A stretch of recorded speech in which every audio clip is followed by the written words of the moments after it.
इमाम साहब ने इस वजह से सिग्नेचर नहीं दिया कि मैं अगर झूठी सिग्नेचर दूंगा तो मेरे पीछे लोगों की नमाज नहीं होगी।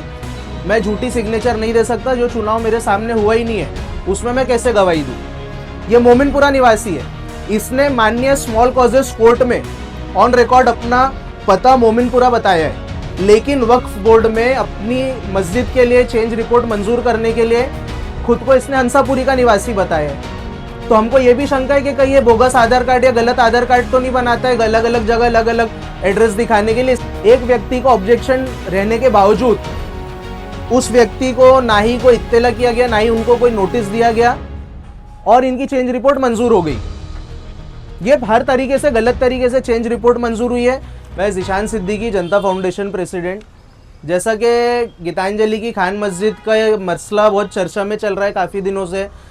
अभी रिसेंटली मैंने बताया था कि किस तरीके से वहाँ पेड़ों की हत्या करने के मामले में वहाँ की बोगस कमेटी का सेक्रेटरी और सदर बताने वाले अफजल और राशिद पर गुना भी दर्ज हुआ। मेरे साथ में 22 साल से जो खान मस्जिद में इमामत कर रहे थे हज़रत इमाम शफीकुर रहमान साहब, उनके सगे भांजे हैं।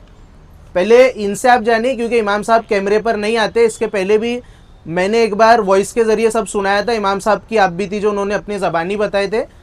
दोबारा एक बार उनके भांजे साहब ये रिपीट करेंगे। आप बताइए कि इमाम साहब के साथ क्या हुआ, फिर उसके बाद मैं आगे की बात करता हूँ। असल मसला ऐसा हुआ कि राशिद भाई और अफजल भाई ने वक्फ बोर्ड के अब्दुल जब्बार साहब को अपने साथ लेकर आए मस्जिद में और ये कहा कि आप इनके सामने बयान दे दो और ये साइन दे दो कि मस्जिद में चुनाव हुआ, जबकि वो चुनाव इमाम साहब के सामने हुआ ही नहीं। तो इमाम साहब ने कहा कि मैं झूठी गवाही और झूठी साइन दूंगा नहीं, लोगों को मेरे पीछे नमाज पढ़ना रहता, मैं एक इमाम होकर कैसे झूठ बोलूँ। बस वही बात उनको इतनी खटकी कि उस वक्त से उन्होंने इमाम को टॉर्चर करना शुरू कर दिए और इमाम शफीकुर रहमान साहब को काफ़ी परेशान किया। बाकी सारे हालात आपके सामने मौजूद है। ये इमाम साहब के सगे भांजे हैं, ये जो इन्होंने बताया है ये एक बार पूरी बातें इमाम साहब ने भी हमारे वीडियो में आपको बताया अपने वॉइस के ज़रिए से। ये इतनी मतलब नीचता की हद पार कर दी अब्दुल राशिद और अफजल शाह ने, और वो जो अधिकारी था अब्दुल जब्बार जो वक्फ का अधिकारी था। ये एक बार मैं फिर रिपीट कर दूं, ये तीनों एक बार इमाम साहब के पास आए, इमाम साहब को एक पन्ना दिया कि हज़रत आप सिग्नेचर कर दो। इमाम साहब ने पूछा किस चीज़ का पेज है, तो उन्होंने बोला कि इसमें लिखा है कि आपके सामने चुनाव हुआ है। इमाम साहब ने इस वजह से सिग्नेचर नहीं दिया कि मैं अगर झूठी सिग्नेचर दूंगा तो मेरे पीछे लोगों की नमाज नहीं होगी। मैं झूठी सिग्नेचर नहीं दे सकता, जो चुनाव मेरे सामने हुआ ही नहीं है उसमें मैं कैसे गवाही दूं। ये चीज़ ये दोनों को बहुत ईगो मैटर बना, या तो फिर इनकी चोरी में साथ नहीं देने वाला काम इनको खटक गया। एक इमाम आदमी को इन लोगों ने झूठी कंप्लेन में पुलिस स्टेशन दिखा दिए, वहाँ से नोटिस मिला इमाम साहब को, तब इनको चैन नहीं आया, वो नोटिस को इन्होंने वायरल किया।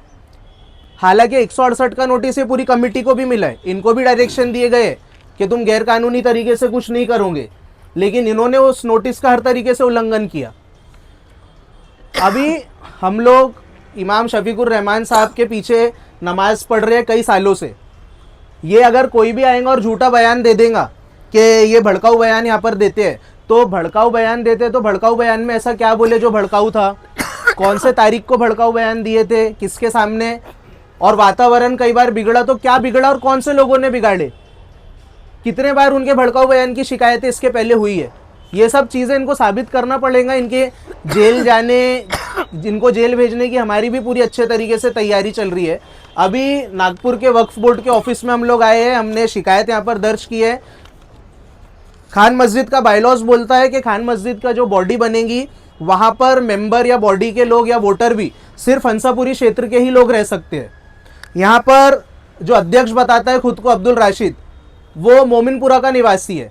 इसके पहले कभी वो, आप लोग चचा आप तो हमसे भी सीनियर है, कई साल से पढ़ रहे हैं यहाँ पे, कभी दिखता था कि इसके पहले ये अब्दुल राशिद कभी दिखता था यहाँ पे? भाई यहाँ के नमाजी लोग भी बताएंगे इसके पहले यहाँ पर कभी दिखाई भी नहीं देता था, अभी अचानक से यहाँ पे दिखने लगा है। ये मोमिनपुरा निवासी है, इसने माननीय स्मॉल कॉजेस कोर्ट में ऑन रिकॉर्ड अपना पता मोमिनपुरा बताया है, लेकिन वक्फ बोर्ड में अपनी मस्जिद के लिए चेंज रिपोर्ट मंजूर करने के लिए खुद को इसने हंसापुरी का निवासी बताया है। तो हमको ये भी शंका है कि कहीं ये बोगस आधार कार्ड या गलत आधार कार्ड तो नहीं बनाता है अलग अलग जगह अलग अलग एड्रेस दिखाने के लिए। इसकी भी कड़ी जांच होनी चाहिए। एक ही व्यक्ति दो, वो भी एक मान्य कोर्ट में और एक सरकारी कार्यालय में, वक्फ के कार्यालय में बता रहे हैं अपने अलग अलग एड्रेस।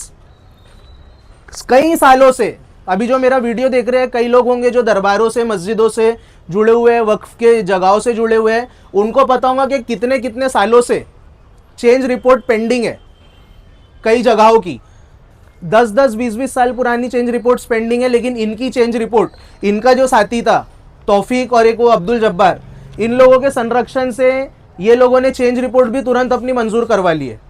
मोहम्मद इकबाल साहब ने पहले से एक अपना ऑब्जेक्शन डाल के रखा था, लगभग 2 या 3 साल पहले से। एक व्यक्ति को ऑब्जेक्शन रहने के बावजूद उस व्यक्ति को ना ही कोई इत्तला किया गया, ना ही उनको कोई नोटिस दिया गया, और इनकी चेंज रिपोर्ट मंजूर हो गई। ये हर तरीके से गलत तरीके से चेंज रिपोर्ट मंजूर हुई है।